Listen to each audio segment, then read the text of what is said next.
नमस्कार देवियों और सज्जनों, आपका स्वागत है हमारी आज की अद्भुत पौराणिक कथा में, जहां हम जानेंगे प्रथम ज्योतिर्लिंग के बारे में। रहस्यमयी और प्रेरणादायक कथा। भगवान शिव अनादि, अनंत और संपूर्ण ब्रह्मांड के रचयिता हैं।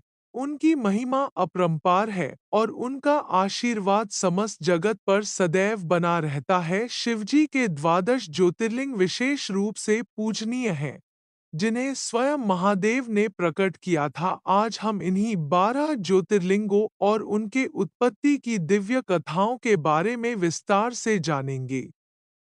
बहुत प्राचीन काल की बात है। चंद्रदेव, जिन्हें सोम भी कहा जाता है, अत्यंत तेजस्वी और सुंदर थे। उन्होंने दक्ष प्रजापति की 27 कन्याओं से विवाह किया था। ये 27 कन्याएं नक्षत्रों के रूप में जानी जाती हैं। हालांकि चंद्रदेव को अपनी पत्नियों में से रोहिणी सबसे अधिक प्रिय थी। वे सदा उनके साथ समय बिताते, जिससे बाकी पत्नियां उपेक्षित महसूस करने लगीं। उन्होंने अपने पिता दक्ष प्रजापति से यह शिकायत की।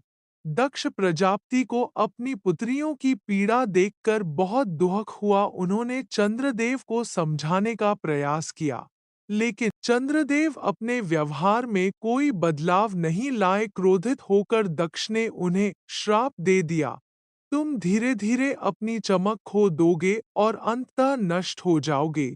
श्राप मिलते ही चंद्रदेव की कांति, चमक कम होने लगी। वे क्षीण होते गए, जिससे संपूर्ण संसार प्रभावित हुआ। समुद्र का जल अशांत हो गया, वनस्पतियां मुरझाने लगी और सभी देवता चिंतित हो उठे। चंद्रदेव इस संकट से उबरने के लिए ब्रह्मा जी के पास गए और उनसे अपनी रक्षा का उपाय पूछा। ब्रह्मा जी ने उन्हें प्रभास क्षेत्र, गुजरात के तट पर स्थित स्थान में जाकर भगवान शिव की उपासना करने की सलाह दी। चंद्रदेव प्रभास क्षेत्र पहुंचे और वहां उन्होंने घोर तपस्या शुरू कर दी। वे दिन रात भगवान शिव का ध्यान करते, कठिन तप करते और उनकी कृपा के लिए प्रार्थना करते रहे। चंद्रदेव की कठोर तपस्या से प्रसन्न होकर भगवान शिव स्वयं प्रकट हुए। उन्होंने प्रेम पूर्वक चंद्रदेव से कहा, हे सोम, मैं तुम्हारी भक्ति से प्रसन्न हूँ। मैं तुम्हें श्राप से मुक्त करता हूँ, लेकिन दक्ष के श्राप को पूरी तरह समाप्त करना संभव नहीं है। इसलिए मैं इसे एक नियम बना देता हूँ। तुम्हारी कला, चमक हर 15 दिन में घटेगी और फिर अगले 15 दिन में बढ़ेगी। इस प्रकार तुम अमर और चिरस्थायी बने रहोगे।